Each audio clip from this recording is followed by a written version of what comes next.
Bismillahirrahmanirrahim. Assalamualaikum warahmatullahi wabarakatuh. Alhamdulillahirabbil alamin wassalatu wassalamu ala asyrafil anbiya'i wal mursalin nabiyina Muhammadin wa ala alihi wa sahbihi wa man tabi'ahum bi ihsanin ila yaumiddin. Amma ba'd. Jadi hadirin jamaah semua, al-akhawat, ibu-ibu yang mengikuti kajian kita pada hari ini, tentunya kita terus mengingatkan diri kita untuk senantiasa bersyukur kepada Allah Azza wa Jal atas nikmat yang tidak terhingga, dan semoga Allah Subhanahu wa Ta'ala menjadikan kita hamba-hambanya yang bersyukur atas nikmat-nikmat tersebut dengan cara kita menggunakan nikmat-nikmat yang Allah berikan kepada kita di dalam jalan yang diridainya Rabbul Alamin. Dan semoga Allah Subhanahu wa Ta'ala tentunya memberikan kita ilmu yang bermanfaat dari apa yang kita pelajari, seperti majlis ini dan majlis-majlis yang lain, sebagai bekal tentunya dalam mengarungi kehidupan ini sampai Allah Subhanahu wa Ta'ala memanggil kita dan Allah dalam meridai kita, dalam keadaan ridha kepada kita dan juga kepada keluarga serta kaum muslimin yang lainnya. Taib, kita sekarang membuka kembali tafsir As-Sa'di rahimahullahu taala, dan bahasanya insyaallah sekarang akan masuk pada tafsir surah Al-Baqarah ayat 177. Nah, jadi silakan dibuka di situ.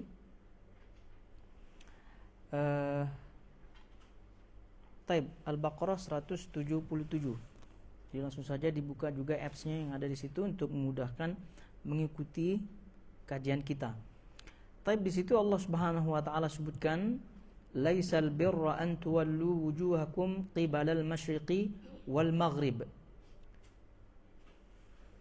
Bukanlah menghadapkan wajahmu ke arah timur dan barat itu suatu kebajikan, itu suatu kebaikan, suatu ihsan.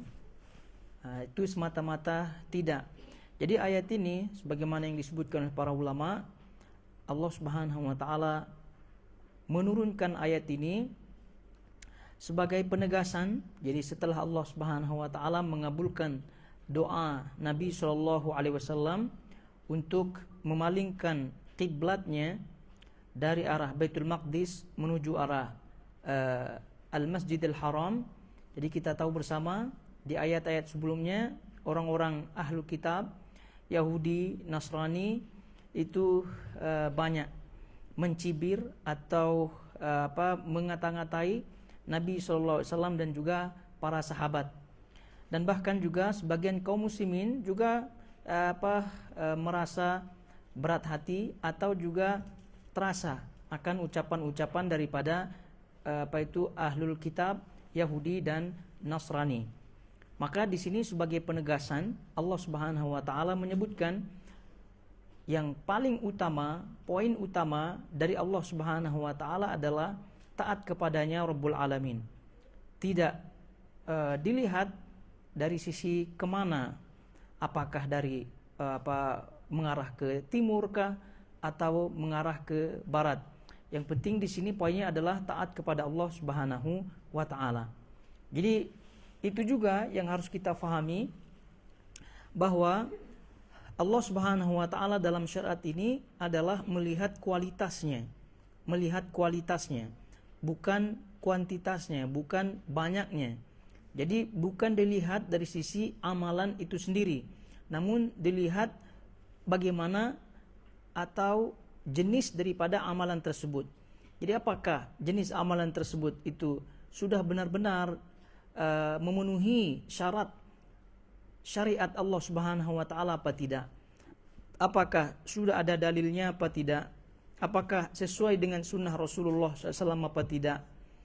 Apakah ikhlas apa tidak? Jadi kualitasnya yang dilihat, bukan amalannya. Jadi kalau kita melihat betapa amalan itu tidak menjadi ukuran. Jadi semata-mata amalan itu tidak menjadi ukuran. Tapi ketaatan kepada Allah Subhanahu wa taala, tapi kualitas taat kita kepada Allah Subhanahu wa taala itu yang menjadi rujukan. Jadi kalau kita melihat asalnya itu tidak boleh seorang ini sebagai contoh saja ya.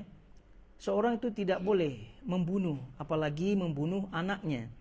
Namun ketika Allah Subhanahu wa taala menyuruh, maka yang tadinya haram, yang tadinya tidak dibolehkan, itu justru malah menjadi taat.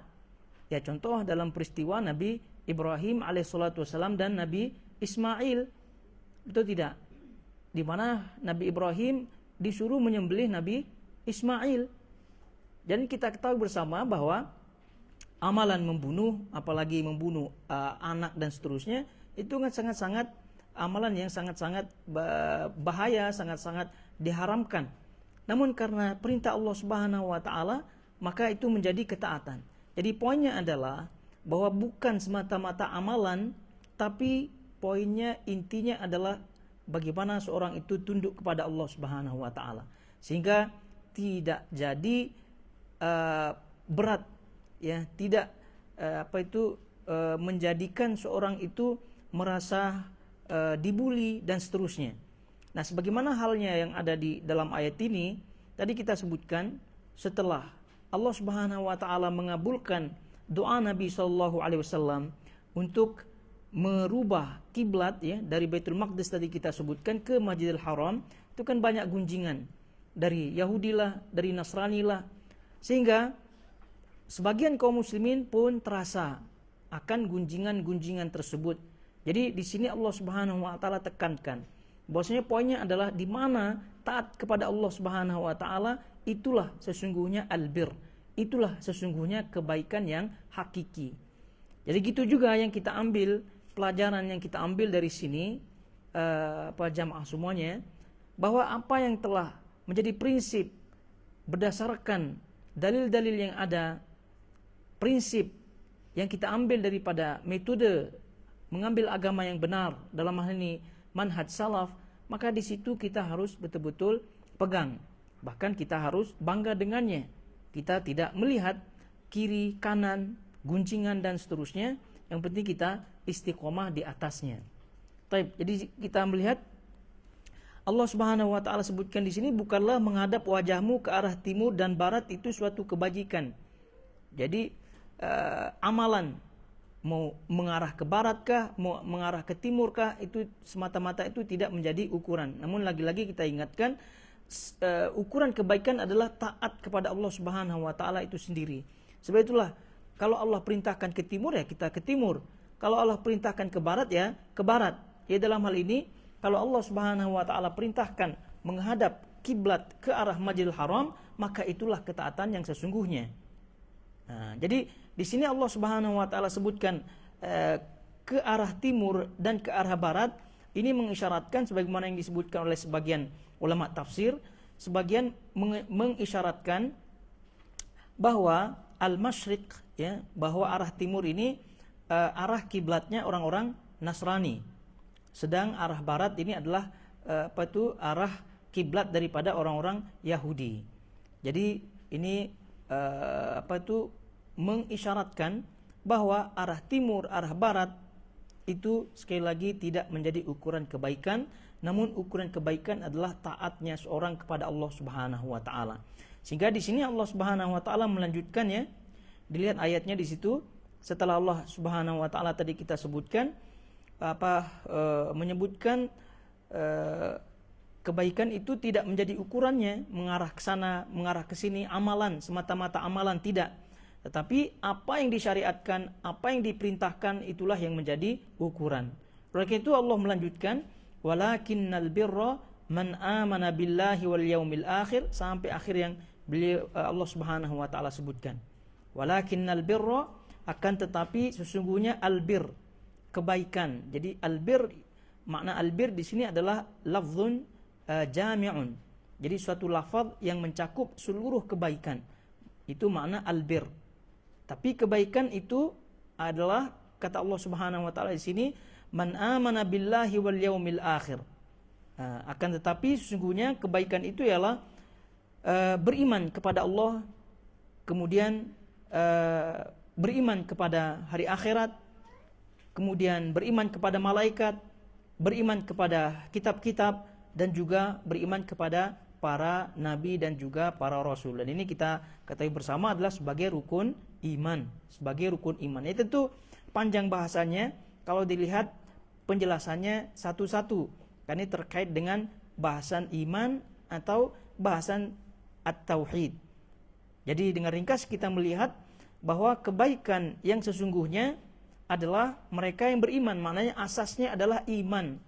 Iman kepada siapa? Iman kepada Allah Subhanahu wa taala. Yang kita ketahui bersama bahwa iman kepada Allah Subhanahu wa taala itu mencakup 4 hal. Mencakup 4 hal. Yang pertama adalah iman biwujudillah.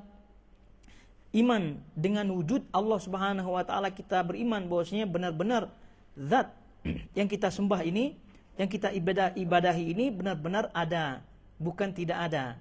Dan itu tentu kalau kita melihat dalilnya baik dari segi akal, dari segi nakal, itu sudah jelas bahwasanya Allah Subhanahu wa taala benar-benar ada, dan ini berlainan, bercanggah dari apa yang diyakini oleh orang-orang ateis. Itu beriman dengan wujud Allah Subhanahu wa taala, bahwasanya Allah benar-benar ada. Lalu kemudian yang kedua adalah beriman dengan rububiyah Allah.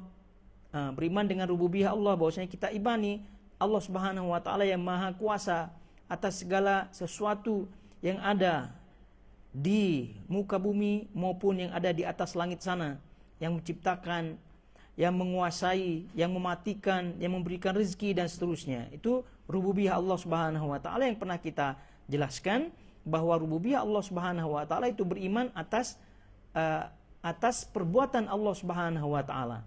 Dialah yang melakukan semua yang tadi kita sebutkan, mematikan, menguasai, memberikan rezeki dan seterusnya. Tapi kemudian yang ketiga adalah beriman kepada uluhiyah Allah Subhanahu wa taala. Bahwa kita imani bahwa yang berhak diibadahi hanyalah Dia yang memiliki rububiyah tadi, hanyalah Dia yang memiliki wujud yang abadi tadi. Maka dengan adanya kita iman bahwa Allah lah yang berwujud, wujud abadi, kemudian Allah Subhanahu wa taala memiliki rububiyah yang tadi kita imani, maka sudah otomatis menjadi konsekuensinya bahwa kita mesti beribadah hanya kepadanya. Oleh karena itu, memalingkan ibadah kepada selain Allah Subhanahu wa taala, itulah yang disebut dengan syirik. Itulah yang disebut dengan syirik, berlawanan dengan uluhiyah Allah Subhanahu wa taala. Jadi yang ketiga adalah beriman dengan uluhiyah Allah Subhanahu wa taala. Bahwa Allah Subhanahu wa taala yang berhak untuk diibadahi, yang berhak untuk disembah. Dengan kata lain, bahwa tauhid uluhiyah ini adalah mentauhidkan Allah Subhanahu wa taala dari sisi perbuatan hamba. Apa perbuatan hamba? Perbuatan hamba adalah beribadah kepadanya Rabbul Alamin, yang itu tidak boleh dipalingkan kecuali hanya kepada Allah Subhanahu wa taala. Taib, kemudian yang keempat adalah beriman dengan asma was sifat. Ini kita sebutkan dengan ringkas saja ya. Ini bab murajaah karena sudah kita bahas di kajian-kajian yang lain, dan juga bahasanya pada bab-bab tersebut. Asma wa sifat tadi kita sebutkan bahwa saya beriman dengan nama-nama dan sifat-sifat Allah Subhanahu wa taala. Bagaimana bentuk beriman dengan nama-nama dan sifat-sifat Allah Subhanahu wa taala?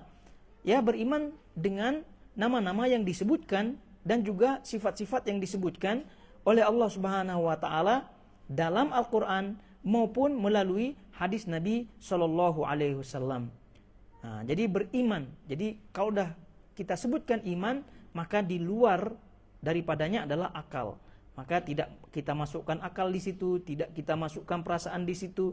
Jadi apa yang disebut oleh Allah sebagai namanya, sebagai sifat-sifatnya, maka tidak ada kata dari kita kecuali tunduk, kecuali beriman dan yakin atasnya.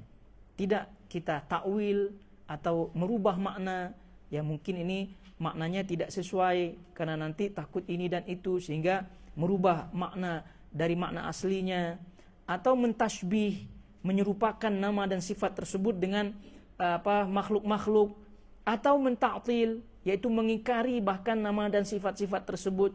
Nah, ini semua sekali lagi adalah hal-hal yang merusak tauhid asma wa sifat.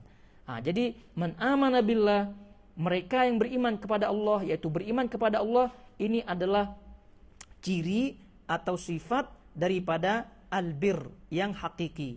Bir yaitu kebaikan yang hakiki. Asas yang pertama adalah ini, beriman kepada Allah Subhanahu wa taala dengan cakupan yang 4 tadi kita sebutkan. Kemudian wal yaumil akhir, juga beriman dengan yaumil akhir. Wal yaumil akhir, hari akhir, ya tentu yang dimaksud dengan yaumil akhir di sini adalah hari akhirat, hari di mana tidak ada hari setelahnya.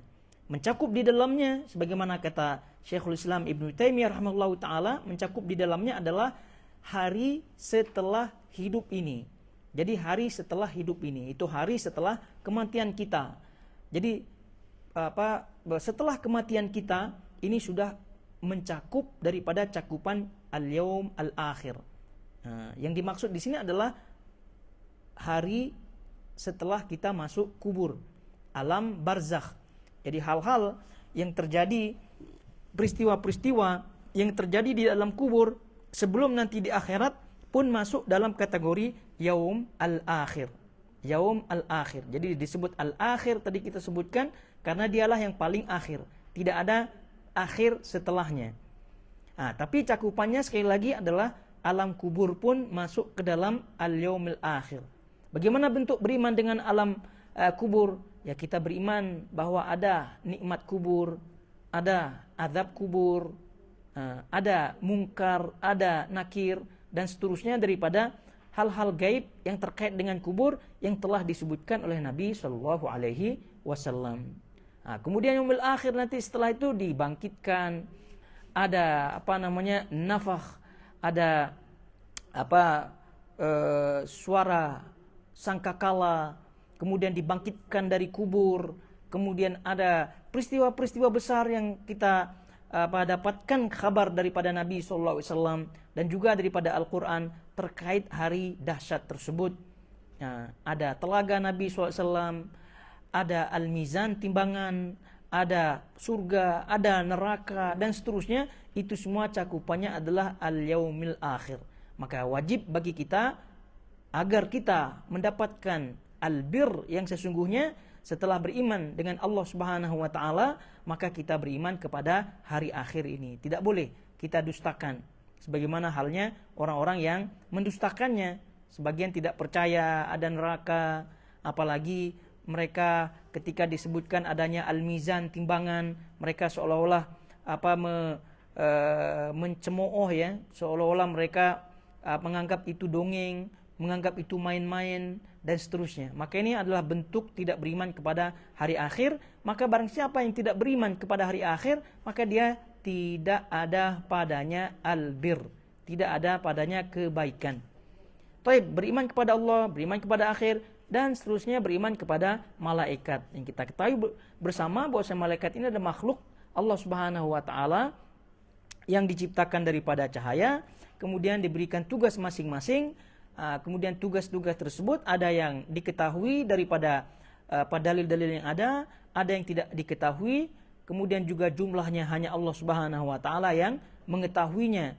Kemudian bentuknya juga wallahu taala alam. Tapi yang jelas malaikat ini adalah makhluk yang taat kepada Allah Subhanahu wa taala. Jadi tunduk patuh kepadanya Rabbul Alamin, dan mereka tidak bermaksiat kepada Allah Subhanahu wa taala.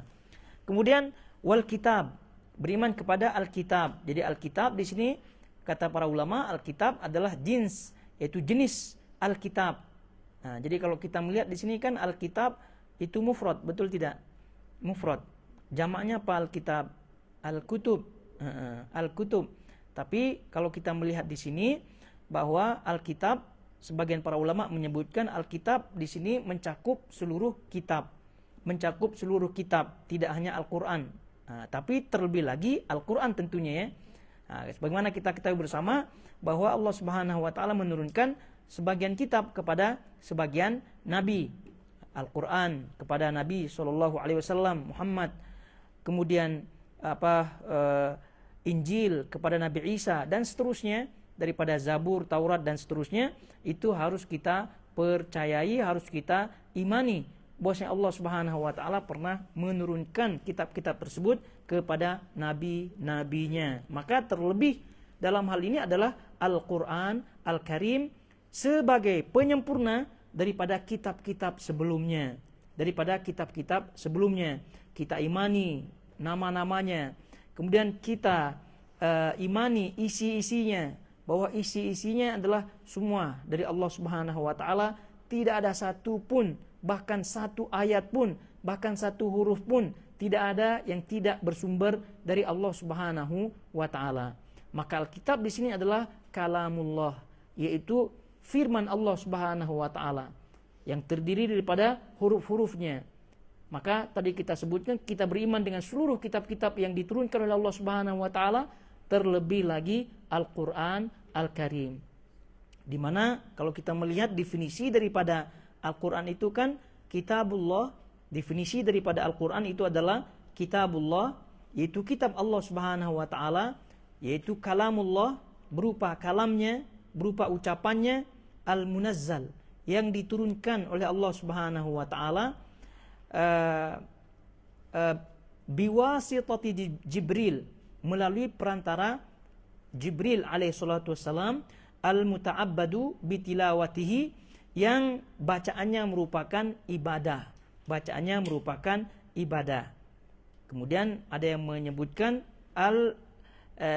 maujud, yang ada di antara lembaran-lembaran yang telah ada.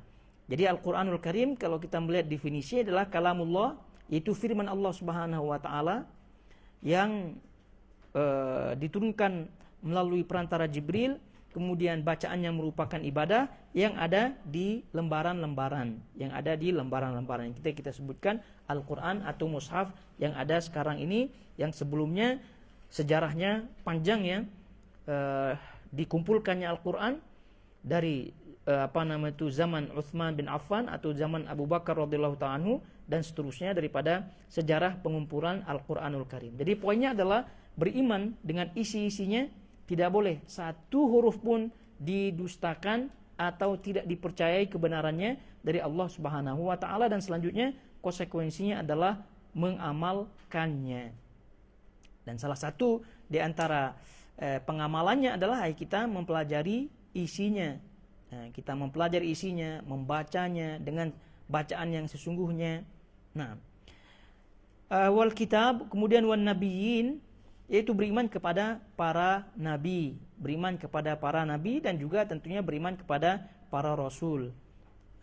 Baik yang disebutkan nama-namanya di dalam Al-Qur'anul Karim ataupun yang tidak disebutkan, karena kita ketahui bersama bahwa para anbiya, para rasul, ada yang disebutkan kisahnya oleh Allah Subhanahu wa taala, ada yang tidak disebutkan kisahnya. Jumlahnya pun wallahu taala alam yang tepatnya. Tapi yang kita ketahui bersama bahwasanya rasul itu ada 25 rasul.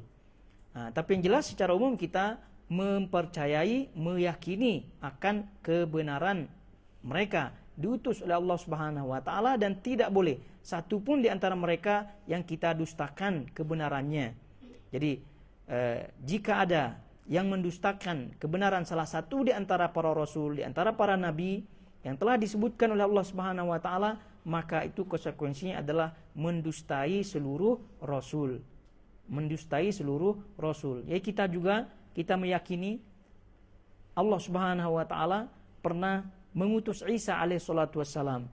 Kita juga harus meyakini beliau adalah nabi dan juga sekaligus rasul daripada Allah Subhanahu wa taala. Jadi kita tidak boleh mendustakannya. Namun ya tentu untuk ajarannya, jadi kita tentu mesti iman kepada ajaran Nabi kita Shallallahu Alaihi Wasallam. Kemudian terkait dengan perbedaan antara Nabi dan para Rasul, ya ini definisi atau perbedaan yang cukup panjang dari kalangan para ulama. Ada yang menyebutkan bahwasanya Anbiya atau para Nabi, para Rasul Rasul itu adalah yang diutus oleh Allah Subhanahu wa taala dengan syariat baru, dengan syariat baru. Kalau nabi itu adalah melanjutkan syariat Rasul sebelumnya. Kalau nabi adalah syariat Rasul sebelumnya. Nah, ini yang paling dekat dengan definisi yang benar. Adapun definisi yang sering kita dengar sejak dahulu, para rasul adalah seorang laki-laki yang diutus oleh Allah Subhanahu wa taala dan wajib untuk menyampaikan wahyu yang diberikan atau diturunkan kepadanya wahyu, dan wajib untuk menyampaikan wahyu tersebut. Dan nabi adalah seorang laki-laki yang diwahyukan oleh Allah Subhanahu wa taala namun tidak wajib untuk menyampaikannya. Maka ini tentu kita pertanyakan, jangankan para nabi ya, para ulama saja kalau mengetahui ilmu maka wajib disampaikan ilmunya. Itu tidak. Nah, apalagi para nabi tentunya, dan apalagi itu adalah wahyu. Maka tentu wajib, sama-sama wajib. Rasul wajib menyampaikan, nabi pun wajib menyampaikan. Jadi oleh itu definisi yang kita pilih tadi kita sebutkan bahwasanya Rasul itu adalah diwahyukan oleh Allah Subhanahu wa taala dengan syariat baru. Adapun nabi itu adalah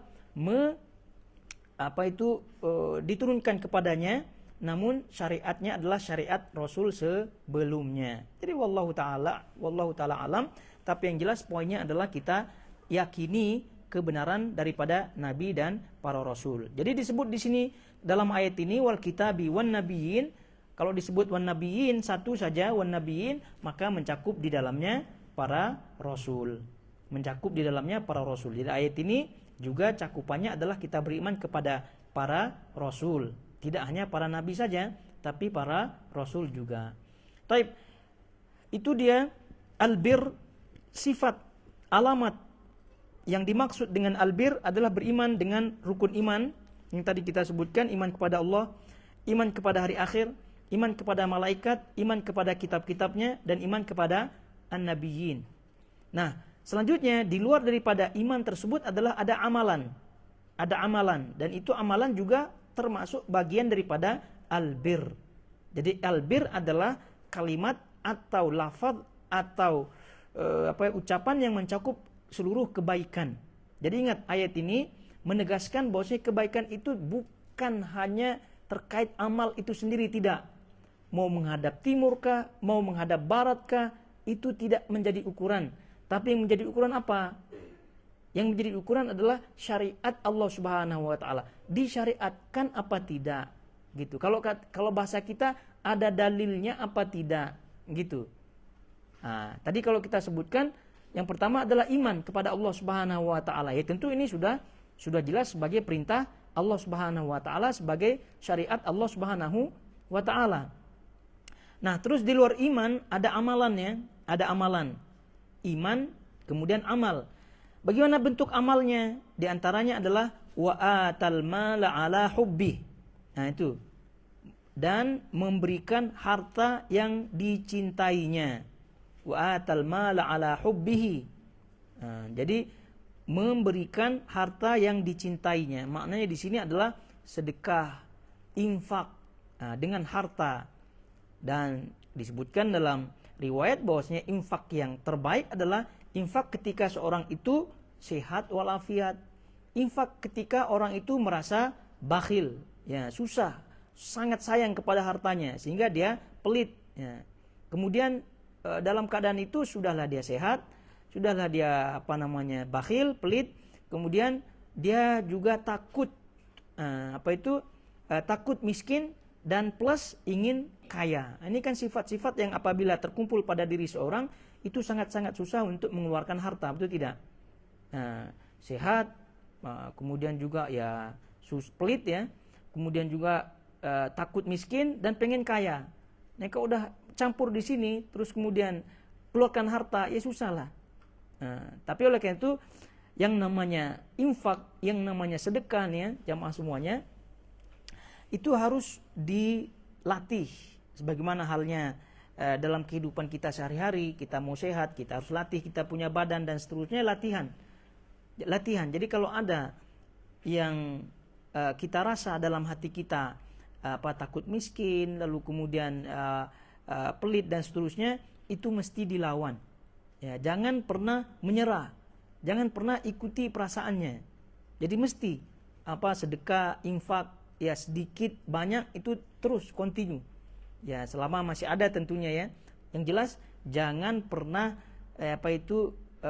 menyerah, jangan pernah merelakan dirinya dengan sifat-sifat yang tadi. Kalau tidak, maka dia akan terus pelit gitu.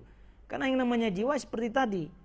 Ya, dia jiwa itu tabiatnya tidak suka ya hartanya keluar begitu dan seterusnya. Maka dalam hal ini adalah Allah Subhanahu wa taala ingatkan, albir, kebaikan itu adalah memberikan harta yang dicintainya, yaitu mengeluarkan harta tersebut, berinfak. Kepada siapa? Ya tentu infak yang terbaik ya. Jangan bekas-bekas.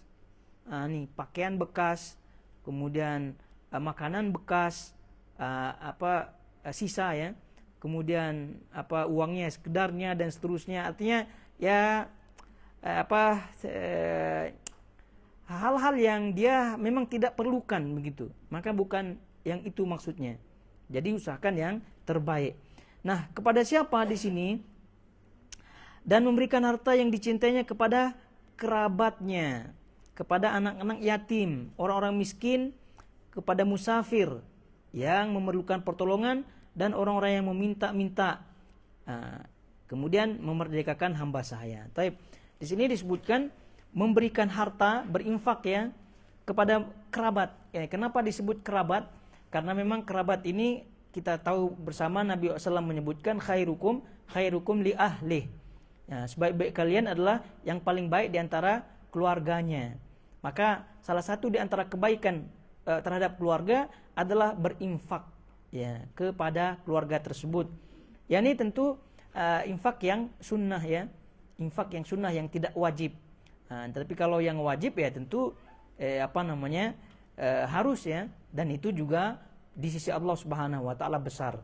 Ya, jadi untuk suami berinfak kepada istrinya, maksudnya menafkahi istrinya, kemudian orang tuanya dan seterusnya. Tapi ini kalau kita melihat infak yang sunnah pun kepada kerabat, karena infak kepada kerabat ini tentu double ya, double dia punya pahala. Ya, pahala infak sedekahnya itu sendiri, kemudian pahala kerabatnya, pahala silaturahimnya. Maka ini double. Jadi sebetulnya kebaikan yang paling baik adalah kebaikan kepada keluarga. Selanjutnya memberikan kepada anak-anak yatim, anak-anak yatim. Ya, jadi anak-anak yatim yang tentu yang tidak mampu, karena ada anak yatim yang mampu ya memiliki harta warisan dan seterusnya. Tapi keumumannya di tempat kita anak yatim ya kebanyakannya tidak mampu. Ini anak yatim yang dimaksud di sini adalah yang ditinggal oleh ayahnya dan belum balik, yang ditinggal oleh ayahnya dan belum balik. Berarti yang ditinggal oleh ibunya tidak masuk. Berarti setelah balik berarti tidak masuk anak-anak yatim. Tapi kemudian orang-orang miskin. Jadi tentu orang miskin di sini masuk juga orang-orang fakir. Orang-orang fakir, orang miskin ini masuk. Baik itu tidak mencukupi pemasukannya dengan pengeluarannya, atau memang langsung tidak memiliki apa-apa. Ini bagian daripada orang-orang miskin. Orang-orang musafir selanjutnya yang memerlukan pertolongan. Orang-orang yang musafir, wal masakin, kemudian disebutnya wabnas sabil, ibnus sabil. Ibnus sabil maknanya anak daripada as-sabil, anak jalan, maksudnya orang-orang musafir yang habis perbekalannya di tengah jalan, yang habis di tengah jalan. Ini kalau dahulu kala kan tidak ada yang namanya ATM, tidak ada yang namanya card dan seterusnya, itu tidak ada ya. Tapi kalau sekarang ya tidak semestinya orang yang musafir itu tidak memiliki uangnya, kecuali kalau memang betul-betul tidak memiliki, maka masuk ke dalam ayat ini untuk diberikan infak tersebut. Kemudian dan orang-orang yang minta-minta, wasailin. Wasailin, orang-orang yang minta, ya tentu orang-orang yang minta yang betul-betul kita lihat memang memerlukan dan berhak begitu. Jangan sembarang memberikan juga. Karena minta-minta, orang-orang yang minta-minta ini juga bahasanya modus ya. Ya, kalau kita melihat sebagian berita itu ya, mungkin tidak semua ya, tapi ada sebagian mereka memang pekerjaannya adalah minta-minta. Rupanya di kampungnya itu Masya Allah gitu ya, memiliki rumah, tabungan dan seterusnya. Tapi memang poinnya adalah dilihat. Ya, tentu yang minta-minta di sini adalah orang yang memang tidak pernah minta sebelumnya dan kita tahu keadaannya. Ini juga masuk ke dalam ayat ini. Kemudian wafir riqab, wasailina wafir riqab. Selanjutnya adalah bagian daripada amalan. Tadi kan amalannya adalah mengeluarkan harta, betul tidak?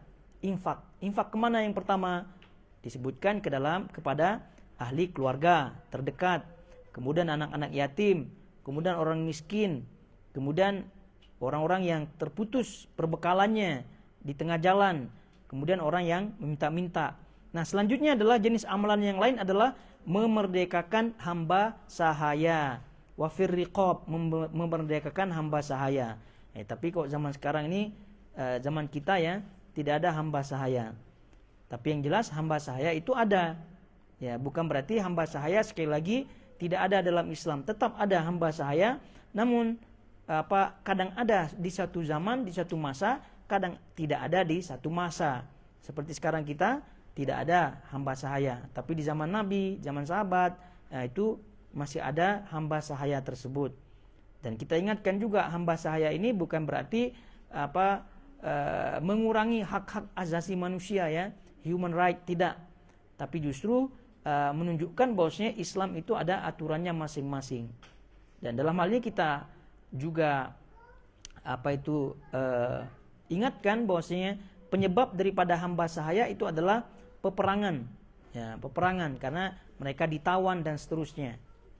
Dan juga perlu diketahui bahwasanya hamba sahaya ini dalam Islam, orang Islam tidak boleh menjadi hamba sahaya.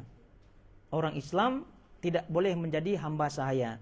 Tapi apabila menjadi hamba sahaya sebelum masuk Islam, lalu kemudian dia Islam, maka ini boleh. Maka ini boleh ya. Jadi hamba sahaya sebelum masuk Islam itu dibolehkan dengan sebab tadi perang dan seterusnya ya. Tapi kalau dia Islam kemudian menjadi tawanan, tidak boleh menjadi hamba sahaya. Paham tidak? Jadi Islam itu tidak, atau Islam itu mencegah seorang menjadi hamba sahaya. Tapi dalam waktu yang sama Islam itu juga tidak boleh tidak menjadi serta-merta menjadikan orang itu merdeka apabila dia sudah sebelumnya terlanjur menjadi hamba sahaya. Ini juga aturan-aturan bahasan daripada ulama terkait dengan hamba sahaya. Jadi supaya jangan salah faham. Jadi hamba sahaya tetap akan ada, namun ada di suatu masa, tidak ada di satu masa, satu zaman. Cuma kaidahnya tadi kita sebutkan, apabila dia Islam, maka dia tidak boleh menjadi hamba sahaya. Tapi bagaimana kalau dia menjadi hamba sahaya, kan dia sebelumnya tidak Islam, itu tidak. Tapi kemudian setelah menjadi hamba sahaya, barulah dia Islam. Maka bagaimana status hamba sahayanya? Nah, statusnya terus berlanjut. Paham nih? Taib, langsung saja ya.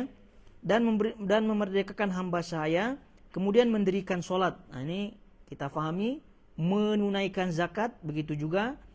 Kemudian selanjutnya adalah termasuk albir, orang-orang yang menepati janjinya apabila ia berjanji, dan orang-orang yang sabar dalam kesempitan, penderitaan, dan dalam peperangan, yaitu ujian-ujian dalam kehidupannya dan seterusnya. Dan kita ketahui bersama bahwa sabar itu adalah habsun nafsi, mengontrol diri ya, dalam ketaatan kepada Allah Subhanahu wa taala, mengontrol diri untuk tidak bermaksiat kepada Allah Subhanahu wa taala, dan menahan diri, mengontrol diri dari takdir Allah Subhanahu wa taala yang tidak disukainya.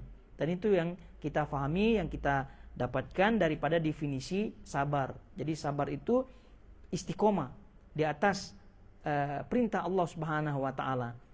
istiqomah untuk tidak bermaksiat kepadanya Rabbul Alamin, dan juga tenang, ridho terhadap takdir Allah Subhanahu wa taala. Kemudian di akhirnya di sini disebutkan ulaikal ladzina shadaqu wa ulaika humul muttaqun.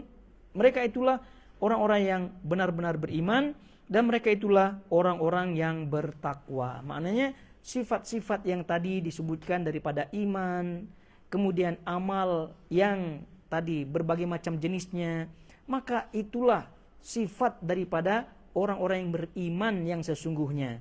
Dan mereka itulah orang-orang yang bertakwa.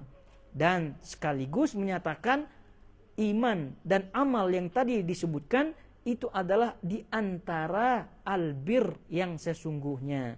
Di antara albir yang sesungguhnya. Karena sekali lagi kita tekankan, albir itu tidak hanya semata-mata amalan saja. Tapi poinnya adalah apakah amalan tersebut itu diperintahkan oleh Allah Subhanahu wa taala apa tidak. Tapi kalau tidak diperintahkan, tidak ada syariatnya, tidak ada dalilnya, tidak ada contohnya daripada Nabi sallallahu alaihi wasallam, sebanyak apapun amalan tersebut maka tidak termasuk albir, tidak termasuk albir. Jadi kalau kita melihat albir yang hakiki, kebaikan yang hakiki dengan sifat-sifat yang disebutkan oleh Allah Subhanahu wa taala tadi, maka sudah kita ketahui bersama, kita fahami orang-orang non-muslim itu tidak memiliki albir, ya, tidak memiliki kebaikan. Maka kita ingatkan lagi-lagi ya, kalau demikian jangan pernah tertipu dengan kebaikan-kebaikan daripada orang-orang non-muslim tersebut, karena kebaikan yang hakiki adalah tunduk taat patuh kepada Allah Subhanahu wa taala. Begitu juga dengan ahlu bid'ah.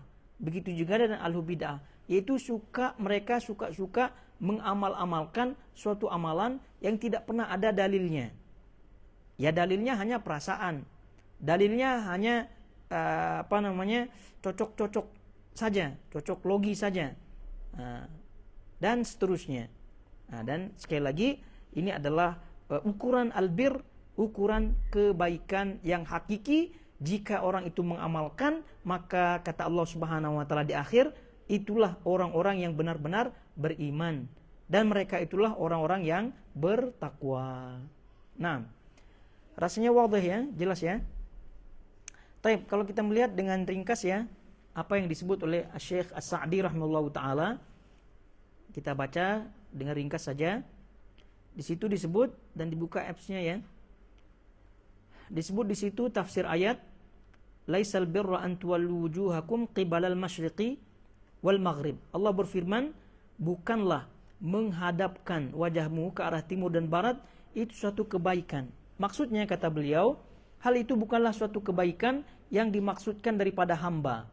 Sehingga banyaknya pembahasan dan perdebatan tentangnya adalah merupakan usaha yang melelahkan, yang tidak menghasilkan kecuali perpecahan dan perselisihan. Maknanya apa? Ukurannya adalah kembali kepada Allah Subhanahu wa taala dan Rasulnya. Ya ayyuhalladzina amanu athi'ullah wa athi'ur rasul wa ulil amri minkum. Taat kepada Allah, taat kepada Rasul dan ulil amri. Fa in tanaza'tum, jika kalian berselisih, maka farudduhu ilallahi war rasul. Kembali kepada Allah dan kepada Rasul. Kemudian selanjutnya, walakinnal birra man amana billah. Akan tetapi sesungguhnya kebaikan itu ialah beriman kepada Allah. Maksudnya bahwa dia adalah Tuhan yang Esa, yang memiliki sifat dengan segala sifat kesempurnaannya dan terlepas daripada segala kekurangan. Juga termasuk penjelasan yang tadi kita sebutkan, kandungan daripada iman kepada Allah Subhanahu wa taala yang 4 tadi.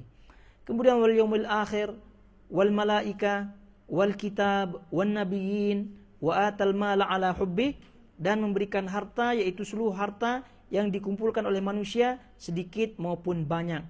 Maksudnya memberikan harta ala hubbihi, yang dicintainya, yaitu cinta harta. Maksudnya apa? Harta yang disukainya, harta yang benar-benar itu yang dikeluarkan. Bukan tadi kita sebutkan bekas atau hal-hal yang dia tidak sukai sebelumnya. Kemudian kata beliau, Allah menjelaskan dengan hal ini bahwa harta itu sangat dicintai oleh jiwa dan sebenarnya seorang hamba tidak mau mengeluarkannya karena memang sifat tabi'i daripada manusia demikian. Barang siapa yang mengeluarkannya padahal ia sangat mencintainya dengan maksud mendekatkan diri kepada Allah, maka hal ini adalah sebagai tanda bagi keimanannya. Dan di antara memberikan harta yang dicintainya adalah bersedekah saat ia dalam kondisi sehat, lagi kikir, pelit, yang mana ia sangat mengharapkan kekayaan dan takut daripada kemiskinan. Sebagaimana tadi kita sebutkan. Demikian juga kata beliau, bila sedekah dikeluarkan ketika dalam kondisi kekurangan, niscaya itu lebih utama. Karena dalam kondisi seperti ini, ia lebih suka menyimpannya ketika ia mencemaskan akan terjadinya kefakiran dan kepapaan. Maksudnya ketidakadaan. Begitu juga. Jadi dalam keadaan kaya, ingin kaya, dalam keadaan miskin tidak ada. Dalam keadaan berat-berat demikian, kemudian dikeluarkan infaknya, maka infak itu bernilai tinggi.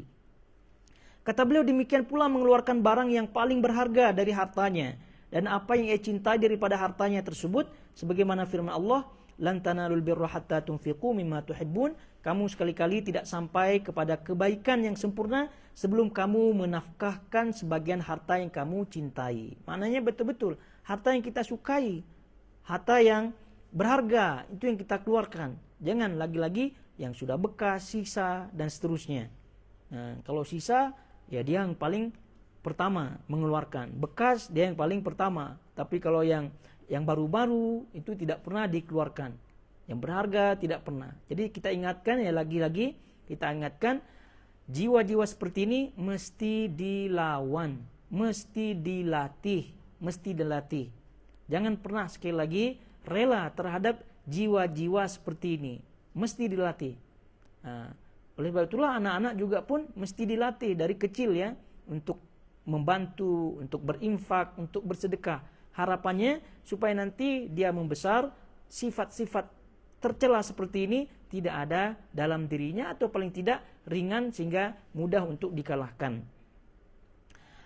Kemudian kata beliau, setiap mereka itu adalah antara orang-orang yang memberikan harta yang ia cintai. Kemudian Allah menjelaskan, kata beliau ya, tentang orang-orang yang berhak menerima infak, yaitu orang-orang yang paling utama untuk diberikan kebaikan dan bakti daripada kerabat, menyentuh hatimu karena musibah mereka dan membahagiakanmu dengan kebahagiaan mereka, yaitu yang saling menolong dan saling bersekutu.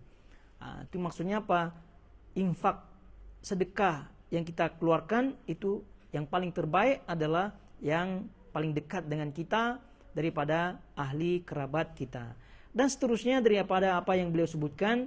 Dan insyaallah apa yang kita sebutkan tadi di awal itu sudah mencukupi ya, daripada apa ringkasan ya yang disebutkan oleh beliau Syekh As-Sa'di rahimahullahu taala dalam tafsirnya ini. Sehingga melihat waktu kita cukupkan sampai di sini dulu, dan insyaallah kita akan lanjutkan pada pertemuan depan membahas lanjutan daripada ayat ini biidnillahi ta'ala.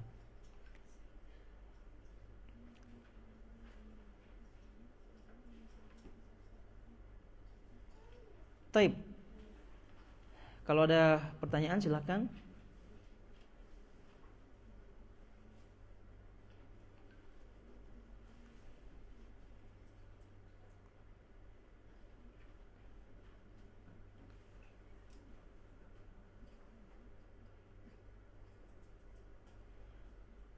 Tapi ini ada pertanyaan. Assalamualaikum warahmatullahi wabarakatuh. Semoga sebenarnya terus. Kemudian izin bertanya, untuk menafkahi orang tua itu, yang saya tahu wajib untuk anak laki-laki. Kalau untuk mertua, apakah menantu laki-laki wajib menafkahi ataukah ini termasuk infak? Nah, kalau mertua termasuk infak yang sunnah, yang tidak wajib bagi menantu untuk menafkahi mertuanya. Nah, jadi yang wajib adalah orang tuanya.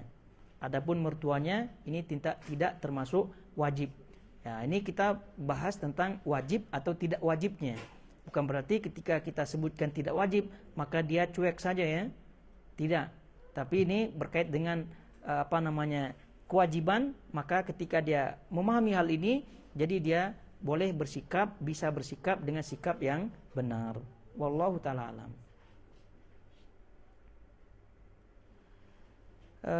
Ini ada pertanyaan, Ustadz, mana yang lebih baik untuk sholat ba'diyah zuhur, 2 rakaat atau 4 rakaat? Ya, dua-duanya baik ya. Dua-duanya baik, dan ini termasuk sunnah dan ada dalilnya. Tapi tentu yang lebih banyak ya yang lebih kita utamakan. Jadi kalau ada kesempatan ya silahkan 4 rakaat. Kalau sekira tidak ada, maksudnya pada waktu itu tergesa-gesa, maka cukupkan 2 rakaat. Namun dua-duanya baik. Jadi sekali lagi, kalau ada kesempatan ya tentu yang lebih banyak, yang lebih di grab dalam hal ini. Kemudian orang selama hidupnya tidak belajar agama dengan baik, tidak menutup aurat, jarang sholat, tidak bisa mengaji, mulutnya tajam dan pedas. Beberapa tahun terakhir sebelum meninggal, beliau kena sakit komplikasi. Apakah saat beliau meninggal itu sudah bersih dari dosa karena sakit yang dideritanya bertahun-tahun sampai meninggal? Ya walau alam ya. Ya walau alam. Jadi kita tidak bisa memastikan ya dosa-dosanya itu terhapus gara-gara sakitnya. Tidak bisa. Namun yang bisa kita sebutkan adalah sebagaimana yang disebut oleh Nabi SAW, setiap cobaan, ujian, bahkan sampai duri yang kecil, yang menusuk kulitnya, itu adalah bagian daripada pelebur dosa. Stres dan seterusnya dalam kehidupan ini, itu juga bagian daripada penebus dosa. Namun para ulama menyebutkan adalah supaya mendapatkan apa yang disebut oleh Nabi SAW sebagai penghapus dosa, itu mesti berniat. Ya kalau tidak berniat, ya bagaimana? Maka tadi kita sebutkan ciri-ciri orang tadi yang disebut dalam pertanyaan ini, selama ini tidak belajar agama, tidak tahu dan seterusnya, lalu kemudian sakit, apakah sakitnya itu bersih daripada dosa? Ya ini wallahu taala alam. Nah, jadi sekali lagi, tapi yang kita fahami dari keterangan para ulama, memang sakit itu, kemudian stres, apa saja beban-beban dalam kehidupan ini ya, tidak hanya sakit saja, beban-beban dalam kehidupan ini itu bisa menghapus dosa, tapi dengan syarat diniatkan. Bagaimana maksudnya diniatkan? Kita sadar bahwa ini dari Allah Subhanahu wa taala ya, dan ini sebagai penghapus dosa. Kalau tidak sadar, tidak diniatkan, nanti dikhawatirkan malah tidak suka dengan hal tersebut. Faham tidak maksudnya? Jadi sekali lagi, beban-beban kehidupan kita tidak hanya sakit ya, itu mesti diniatkan. Bagaimana bentuk diniatkan? Diniatkan kita sadar ini dari Allah Subhanahu wa taala dan ini sebagai penghapus dosa. Maka akibatnya apa? Efeknya apa? Positif atau negatif? Positif, betul tidak? Dia akan sabar, sadar, begitu. Nah, tapi biasanya kalau orang itu tidak niat, itu macam-macam lah. Dia tidak sabar, kemudian ucapannya ngelantur dan seterusnya. Jadi wallahu ta'ala alam, apakah orang berniat untuk itu apa tidak? Ya kalau berniat, harapannya sakitnya itu bisa menghapus dosanya. Nah, tapi ya kalau kita melihat daripada kehidupannya yang tidak pernah belajar agama, tidak menutup aurat, jarang sholat dan seterusnya, ya sepertinya wallahu ta'ala alam ya, kita tidak bisa memastikan, dan semoga Allah Subhanahu wa taala ya mengampuni dosa-dosanya dan memberikan kita semua taufik dan hidayah. Satu pertanyaan lagi katanya di sini, untuk zikir seperti pagi petang ada yang disunahkan dibaca 3 kali misalnya. Kalau lebih apakah mubah? Jadi lebih baik atau mengikuti yang dicontohkan itu lebih? Mengikuti yang dicontohkan lebih baik. Maka disebut dalam hadisnya 3 kali, maka disebut 3 kali. Disebut 100, maka disebut 100. Dan perlu juga diketahui untuk zikir pagi dan petang itu tidak semestinya dibaca semua ya. Ya kalau ada kesempatan waktu maka silakan dibaca asbahna wa asbahal mulkillah sampai semuanya yang ada di bukunya. Nah, tak masalah kalau ada waktu. Tapi itu tidak menjadi syarat utama. Karena dalam itu kan kumpulan riwayat ya. Kumpulan riwayat. Kadang Nabi dalam suatu pagi membaca ini, membaca itu. Maknanya apa? Kesempatannya apa? Bacaannya tergantung kesempatannya. Jadi kalau ada kesempatan, silakan baca semua. Tapi kalau tidak ada kesempatan, jangan dipaksa. Ya cukuplah pagi itu asbahna wa asbahal mulkulillah misal, atau zikir yang mudah-mudah. Itu saja. Ini perlu diingatkan ya. Ya jangan pikirannya zikir pagi, zikir petang itu mesti baca semua yang ada tuh. Satu buku itu tidak. Ya kalau ada kesempatan nah itu silakan. Tapi kalau tidak ya maka pilih yang ringan-ringan daripada zikir-zikir tersebut.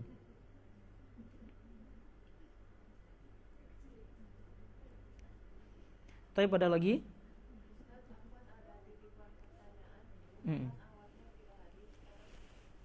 Nah terus gimana menyampaikan jawabannya ya? Oh gitu.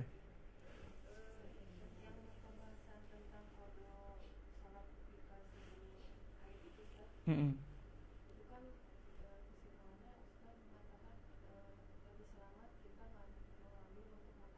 Betul.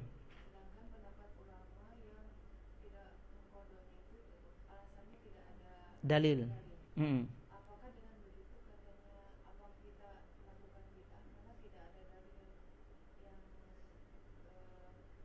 Oh tidak. Dua pendapat yang bersilang dalam hal ini semua mu'tabar. Semua mu'tabar. Jadi ikhtilaf di kalangan para ulama berbeda pandangan di kalangan ulama itu ada dua kategori ya. Kategori yang diakui yang mu'tabar, yang kedua adalah kategori yang tidak mu'tabar, yang tidak diakui. Yang mu'tabar, yang diakui itu bahwa masing-masing yang berselisih pandangan ini memiliki dalil yang kuat, memiliki dasar pendalilan yang kuat. Nah, itu yang mu'tabar. Tapi kalau yang tidak mu'tabar, ini salah satu di antara pendapat tersebut itu dalilnya asal-asalan. Itu dalilnya asal-asalan. Ya, contoh. Kalau kita melihat tadi qada salat untuk untuk haid. Maka bukan berarti ketika disebutkan tidak ada dalilnya lalu kemudian yang mengambil pendapat wajib qada itu tidak ada dalilnya. Tidak demikian cara menyimpulkan. Jadi sekali lagi yang mengatakan bahwasanya itu tidak ada dalil ini adalah bagian daripada dalilnya. Paham tidak? Bagian daripada cara pendalilan. Nyambung? Bagian daripada pendalilan. Maka yang mengatakan wajib qada kan dia sebutkan dia punya pandangan-pandangan. Kenapa wajib qada? Betul tidak? Artinya dalilnya apa mereka? Dalilnya apa mereka? Ya dalilnya yang pernah kita sebutkan bahwa seorang itu pada asalnya memiliki kewajiban ya untuk sholat. Lalu kemudian datang haidnya, kenapa dia mengakhirkan? Kenapa dia memperlambat diri? Sehingga ketika datang haid tersebut dia tidak sempat untuk sholat. Nah yang diwajib qada adalah yang tidak dia sempat sholat karena memang dia memiliki kewajiban pada asalnya. Ini bagian daripada dalilnya dia. Paham tidak? Bagian daripada dalilnya dia, alasan dia ini. Nah, alasan yang tidak menyebutkan qada mengatakan tidak ada dalil. Alasan yang mengatakan wajib qada ini dan ini dan itu. Jadi sekali lagi pertanyaan yang tadi, kalau memang tidak ada dalilnya, apakah itu termasuk bid'ah apa tidak? Maka kita jawab bahwasanya perselisihan pandangan di kalangan para ulama ada yang mu'tabar, ada yang tidak mu'tabar. Jadi apabila masing-masing memiliki pandangan yang didasari dengan alasan yang kuat, maka itu mu'tabar. Ya contohnya dalam hal ini. Paham ya? Bukan berarti ketika disebutkan tidak ada dalilnya, lalu kemudian yang lain pendapat yang lain dinyatakan bid'ah. Tidak. Tapi dua-dua ini mu'tabar. Dua-dua ini diakui. Nah, kira-kira paham ya? Ya harapannya yang titip itu hadir ya. Oh gitu.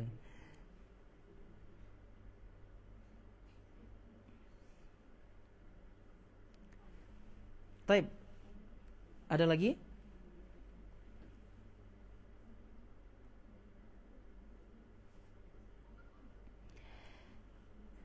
Taib. Sekira kalau tidak ada kita cukupkan sampai di sini. Barakallahu fikunna semuanya. Wa sallallahu ala nabiyina Muhammad wa ala alihi washabihi wasallam. Wassalamualaikum warahmatullahi wabarakatuh.